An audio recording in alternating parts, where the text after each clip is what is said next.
আসন্ন মার্কিন প্রেসিডেন্ট নির্বাচনকে সামনে রেখে জোরে সোরে মাঠে নেমেছেন রিপাবলিকান প্রার্থী ও সাবেক প্রেসিডেন্ট ডোনাল্ড ট্রাম্প। ছুটে চলেছেন এক রাজ্য থেকে আরেক রাজ্যে নিজের নির্বাচনী এজেন্ডার জানান দিতে।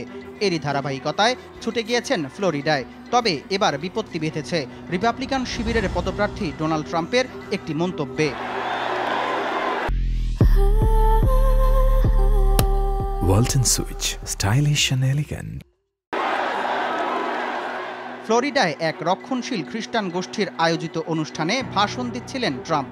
সেখানে তিনি বলেছেন, আগামী নির্বাচনে তাকে ভোট দিলে পরবর্তী 4 বছর আর ভোট দেওয়ার প্রয়োজন হবে না খ্রিস্টানদের।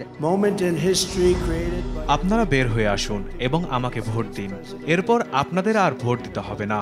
4 বছর পর সবকিছু ঠিক হয়ে যাবে, আপনাদের আর ভোট দিতে হবে না।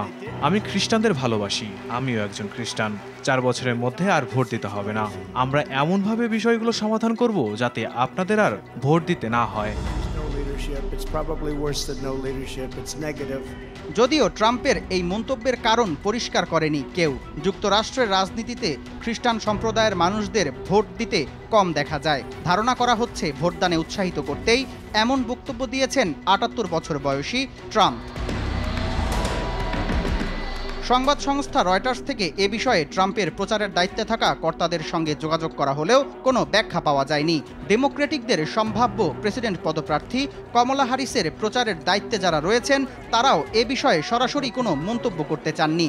তবে কমলার মুখপাত্র জ্যাসন সিঙ্গার এ মন্তব্যকে অদ্ভুত এবং পশ্চাৎমুখী দৃষ্টিভঙ্গি বলে ব্যাখ্যা করেছেন। এর আগে গেল মাসেও খ্রিস্টানদের প্রতি আগামী নভেম্বর মাসে তার পক্ষে গণভোট দেওয়ার আহ্বান জানিয়েছেন ট্রাম্প। শুধু তাই নয়, তিনি নির্বাচিত হলে তাদের ধর্মীয় স্বাধীনতাকে কঠোরভাবে সুরক্ষা করবেন বলে অঙ্গীকার করেন। তাছাড়া একবার ট্রাম্প দাবি করেছিলেন, যদি নভেম্বর মাসে তিনি ক্ষমতায় ফেরেন তবে একদিনের জন্য তাকে এক নায়কের ভূমিকায় দেখা যাবে এবং মেক্সিকোর সঙ্গে দক্ষিণ সীমান্তের দরজা তিনি বন্ধ করে দেবেন। যদিও পরে এই মন্তব্যকে মজা বলে উড়িয়ে দিয়েছিলেন। এবার ট্রাম্পের সাম্প্রতিক এই মন্তব্যের পর সামাজিক যোগাযোগ মাধ্যমে আবার ঘুরে ফিরে এসেছে একনায়ক মন্তব্যের খোঁচা। জুনে রক্ষণশীল advocacy group faith and freedom কোয়ালিশনের ওয়াশিংটন কনফারেন্সে ট্রাম্প কয়েকশো সমর্থকের উদ্দেশ্যে বলেন, ইভানজেলিকানস এবং খ্রিস্টানরা যতটা ভোট দেওয়া উচিত ততটা দেয় না। তারা প্রতি রোববার গির্জায় যায়, কিন্তু তারা ভোট দেয় না। ওই সভায় সমর্থকদের বলেন, আমরা আমাদের স্কুলে, সামরিক বাহিনীতে, সরকারে, আমাদের কর্মক্ষেত্রে, আমাদের হাসপাতালে এবং আমাদের পাবলিক স্কয়ারে খ্রিস্টানদের রক্ষা করব। যুক্তরাষ্ট্রের জনসংখ্যায় প্রায় 68% মানুষ খ্রিস্টান ধর্মাবলম্বী। নির্বাচনী প্রচার অভিযানে খ্রিস্টান সম্প্রদায়ের ভোট ব্যাংক নিজের পক্ষে নিতেই কৌশলী অবস্থান নিয়েছেন ট্রাম্প। এমনটি মন্তব্য করছেন বিশ্লেষকরা। এখন দেখার বিষয়, ডোনাল্ড ট্রাম্পের এই কৌশল কতটা কাজে দেয় নির্বাচনে।